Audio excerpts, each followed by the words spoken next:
नमस्कार साथियों। आज हम बात करेंगे कि अगर लड़की पक्ष वाले घर वालों पे और पति पे झूठा मुकदमा लिखवा दें या रिश्तेदारों पे झूठा मुकदमा लिखवा दें तो उससे कैसे बचा जाए। जब दहेज का मुकदमा लड़की वाले लिखवाते हैं या लड़की लिखवाती है तो उससे हमारी सुरक्षा हो सके, उससे हम अपना बचाव कर सकें। दहेज का मुकदमा सेक्शन 498 ए इंडियन पिनल कोड के अंतर्गत होता है, जिसमें ये प्रावधान है कि लड़का यानी पति के घर वाले यानी लड़की के साथ सास ससुर, उसका कोई रिश्तेदार, कोई भी लड़की को दहेज के लिए किसी भी प्रकार से प्रताड़ित करता है, चाहे वो कोई छीटाकशी करता हो, कमेंट पास करता हो दहेज को लेके, या डायरेक्टली या इनडायरेक्टली कैसे भी उसे दहेज की बात करता हो, किसी भी प्रकार से लड़की को ये जताना चाहता हो वो दहेज या तो नहीं लाई है या कम लाई है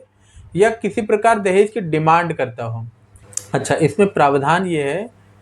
कि जब कभी किसी औरत को दहेज के लिए प्रताड़ित किया जाएगा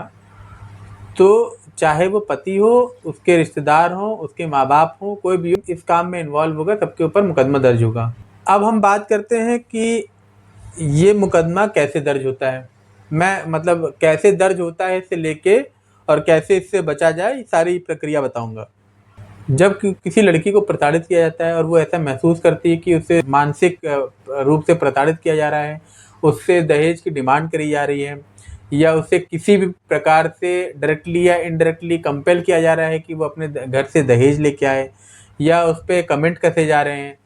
तो वो एक सिंपल सी एप्लीकेशन लिख के अपने नज़दीकी थाने में दे सकती है और उसमें ये बात लिखेगी कि उसमें इंसिडेंट लिखेगी कुछ कि इस तारीख को इस दिन मुझे इस तरीके से प्रताड़ित किया गया, जिसका मकसद ये था कि मैं और दहेज अपने घर से लेके आऊँ। ये तो हो गया कि लड़की को प्रताड़ित किया गया मानसिक रूप से। कभी कभी ऐसा होता है कि डायरेक्टली दहेज मांगा जाता है कि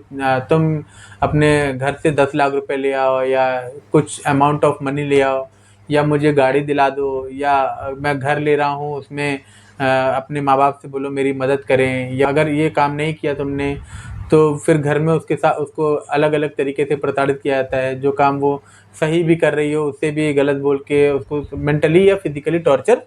किया जाता है। तो इस दशा में लड़की पुलिस अपने नज़दीकी थाने में एक रिटन कंप्लेंट दे सकती है और उसमें इन बातों का जिक्र कर सकती है, जिसके बाद पुलिस की ये नैतिक जिम्मेदारी है कि वो धारा 498 ए में और इसके साथ ही जो सुसंगत धाराएं होंगी, जो जैसे जैसे भी लड़की ने अपने कंप्लेंट में लिखा होगा, मारपीट होती है तो उससे संबंधित धाराएं, गाली गलौज होती है तो उससे संबंधित धाराओं के अंतर्गत मुकदमा पंजीकृत करेगी। मुकदमा पंजीकृत करते ही पुलिस के पास ये राइट नहीं है या अब ये अधिकार नहीं है कि वो तुरंत लड़के पक्ष को या उसके माँ बाप को या लड़के को या उसके रिश्तेदारों को तुरंत अरेस्ट कर सके। पुलिस को पहले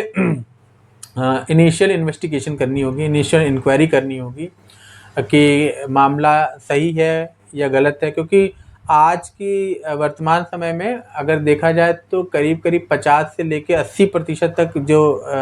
दहेज प्रताड़ना के मुकदमे होते हैं जो 498 के अंतर्गत लिखवाए जाते हैं, वो या तो झूठे होते हैं या तो लड़के पक्ष को परेशान करने के लिए होते हैं। जब कभी भी मुकदमा पंजीकृत होता है तो ये पुलिस की नैतिक जिम्मेदारी है, वो बाध्य हैं कि उस पूरे प्रकरण की जांच करें, उसकी इनिशियल इंक्वायरी करें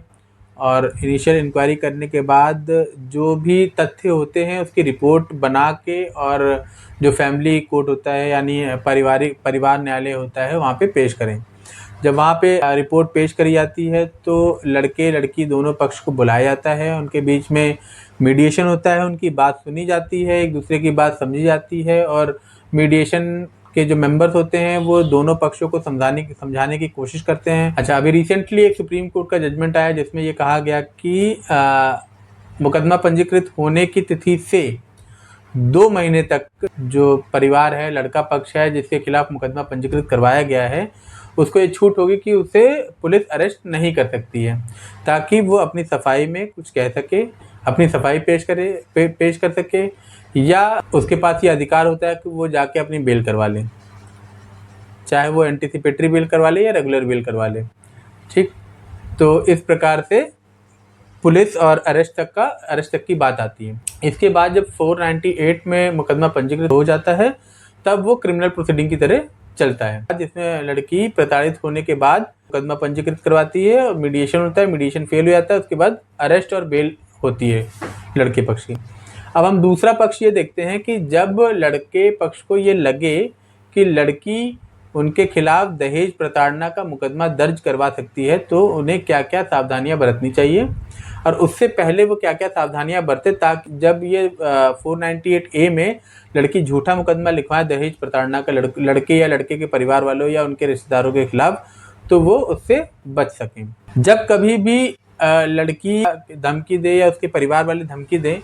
कि हम तुम्हें दहेज प्रताड़ना के मुकदमे में फंसवा देंगे, झूठा मुकदमा लिखवा के तुम्हें परेशान करेंगे या इस तरह की कुछ भी बात हो, तो परिवार वालों को सतर्क हो जाना चाहिए और वो कोशिश करें कि हर छोटी से छोटी चीज़ का आइदर रिटर्न में और या वीडियो एविडेंस या रिटर्न एविडेंस या ओरल एविडेंस उसका अपने फ़ोन में या किसी पेपर में सुरक्षित रखें। जब कभी भी लड़की को पैसा दें तो कोशिश करें ऑनलाइन दें। जब कभी भी उसे घुमाने फिराने ले जाएं तो उसकी टिकटें कोशिश करें कि उसको संभाल के रखें। कभी लड़की के मायके जाएं उसे लेने के लिए या उसे छोड़ने के लिए जाएं तो कोशिश करें जो टोल से टिकट मिलता है या रिसीट मिलती है वो जिस तरह की भी आपके पास डॉक्यूमेंट्री एविडेंसेस आ सकते हैं वो अपने पास सुरक्षित रखें ताकि बाद में ये प्रूफ हो सके कि आप जो लविंग रिलेशनशिप एक होता है वो आप दोनों के बीच में था और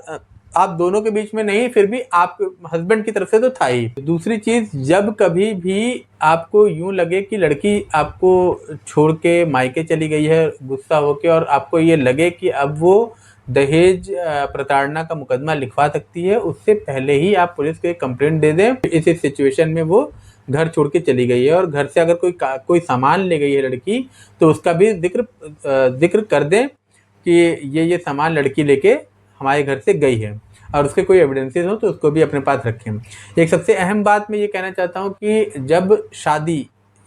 हो रही हो लड़के लड़की की, उस समय जो भी गिफ्ट के तौर पे या लड़की पक्ष वालों की तरफ से जो भी गिफ्ट दिए गए हों उसे इनलिस्ट कर दें।